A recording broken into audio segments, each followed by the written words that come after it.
The day my dad told me my brother was getting my car, he said it like he was doing me a favor.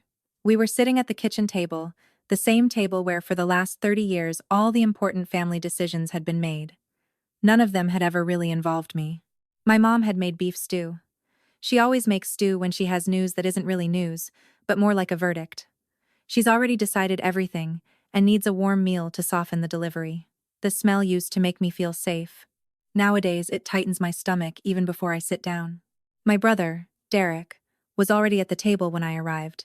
He's 29. He hasn't held a job for more than 4 months in the last 3 years.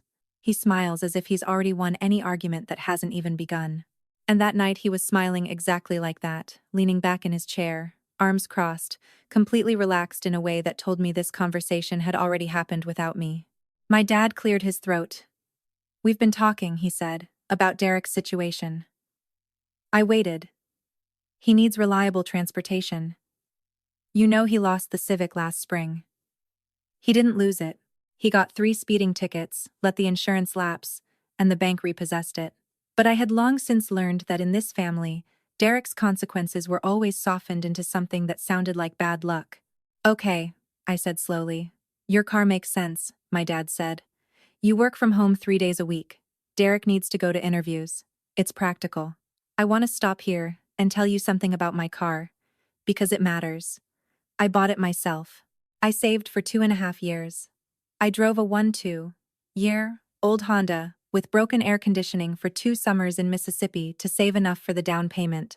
And when I finally signed the papers for my Mazda CX-5, I sat in the driver's seat in the dealership parking lot and cried for about 4 minutes because nothing I had owned before had felt so completely, so undeniably mine. I paid every monthly payment on time, kept it clean.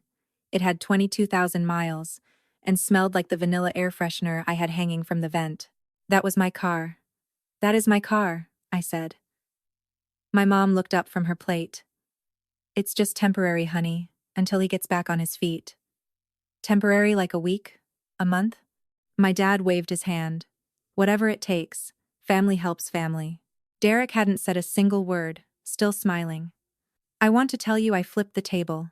I want to tell you I said everything sharp and clear that was stuck in my chest, but I didn't. I said, "I'll think about it." And I helped my mom clear the dishes and drove home in my own car, hands tight on the steering wheel, running numbers in my head. This is what I knew. Saying no in that house never really meant no. It meant the next Sunday dinner, and the next, and calls from my aunt saying things like, "You know your dad's blood pressure isn't good? And Derek is really trying. You just don't see it." It meant being the difficult one, the selfish one, the one who didn't understand what family was.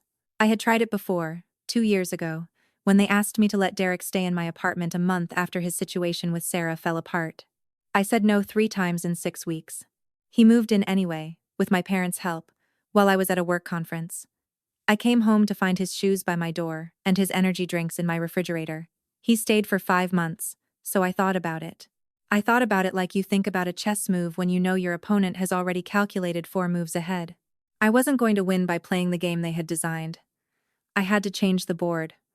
I called my friend Irina the next day. She's one of those people who listens to everything before speaking, and when she does speak, she always says what you already knew but needed to hear out loud. I told her everything. The stew, Derek's smile. The family helps family phrase my dad repeats as if it were sacred scripture, but which only seems to apply in one direction. There was a silence. Then she said, "What if the car just wasn't available? Like what they want to take just isn't there to take?" I thought about that long after I hung up. I had been planning for 8 months to trade in the CX-5 for a new lease through my job. My company had a vehicle program that I was eligible for since my last promotion. The contract was corporate, not personal. I had been putting it off because I liked my car and the paperwork felt tedious. But that very morning I went into the HR portal and read the entire policy. The program vehicle would be company property, company insured, legally not mine at all, and no one can lend what they don't own. I called HR before noon. On Thursday, I had a meeting with the fleet coordinator. The following Tuesday, I had already signed the lease for a Honda Pilot that technically belonged to my company. On Wednesday, I sold my CX-5 at a dealership and deposited the money into a savings account I had opened months ago that my family didn't know about. I didn't say anything. I drove a rental car for a week while they prepped the pilot. I picked it up on a Friday afternoon, put my vanilla air freshener in it out of habit, and drove home. The next Sunday dinner, I walked in through the back door as always. My mom had made baked chicken. That meant no news, just routine. Derek was there, my dad in his chair. Everything was normal, except for the fact that under the table, I felt a calm I hadn't had in months. Halfway through the meal, my dad brought it up. I was expecting it. I noticed it by the way he looked at Derek. "Have you thought more about the car matter?" he said. "Yes," I replied. "I have," I said. My mom's fork hung in the air. Derek's smile was already lighting up again. "Actually, there's a problem with that," I said. I kept my voice completely steady. "I don't have my car anymore." Silence. My mom's fork stayed where it was. "What do you mean you don't have it?" my dad said. "I mean it's not mine anymore. I'm on a company lease now. The vehicle is registered in my employer's name. It doesn't belong to me, and I can't authorize anyone else to drive it. That would violate the insurance policy, and potentially my employment contract." My dad stared at me. "When did that happen?" "A couple of weeks ago. It was always the plan. I just finally did the paperwork." Derek uncrossed his arms. For the first time all night, he seemed to be genuinely paying attention. "So what are you driving? A company car? And you can't let anyone else use it?" "No, not without jeopardizing my job. No." The silence that followed was a very specific kind of silence. Not the silence of a finished conversation, but that of people recalibrating, trying to find what angle was still open. My mom looked at my dad. My dad looked at the table. "You could have told us," my mom finally said. Her voice had that soft hurt that I used to expend enormous amounts of energy trying to avoid. "I'm telling you now," I replied, and kept eating. "This is what I want to tell you." "Why do I know what you're thinking?" Are you thinking, why didn't she just say no? Why complicate everything when 2 letters would have sufficed? And I hear you. Really, there was a version of this story where I sat at that table and said clearly, firmly, "No, that's my car. I earned it. I pay for it, and I'm not giving it to Derek." That version exists. In that version, I'm braver, more direct, and maybe I've had a therapist for 2 years who helped me dismantle the architecture of guilt my family installed in me before I understood what was happening. But in the version I actually live in, I know what happens when I say no in that house. I have a map of it. I've lived it. The direct no is not treated as an answer, but as a negotiable stance. It becomes a problem to solve, a resistance to be worn down with dinners, phone calls, and the slow accumulation of disappointed looks. What I did was not run away. I want to make that very clear. I changed the conditions so that what they wanted to take could no longer be taken. I didn't escape. I restructured. The weeks after that dinner were not entirely quiet. My mom called me twice to say she felt I had dodged the family, instead of talking things through. My dad didn't say anything direct, but at the next dinner he commented something about people who put their career above their blood. I let it float in the air without responding. My aunt called once, said her piece.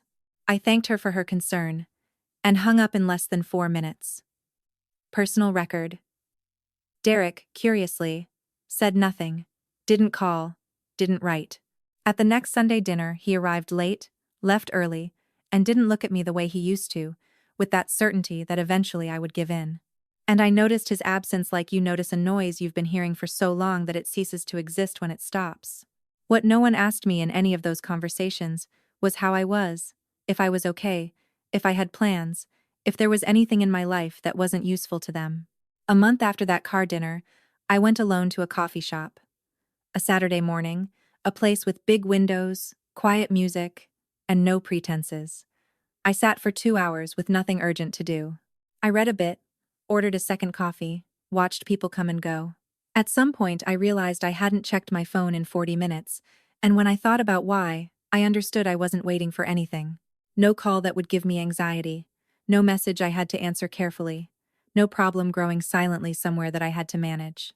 It sounds small. I know it sounds small, but I had spent my whole life managing situations, and the absence of that wait, even if only for 2 hours on a Saturday morning, I felt like something I still didn't have words for. I still go to Sunday dinners. I want to be honest about that. I haven't cut off my family, and I'm not sure I want to. There's real love there mixed with everything else, and I haven't yet found a way to separate it clearly enough to know what I would keep and what I would leave. My mom serves me food and asks about work, and sometimes, when no one else is in the kitchen, we talk like two people who almost really know each other. It's not like that with my dad, but we have a kind of parallel peace.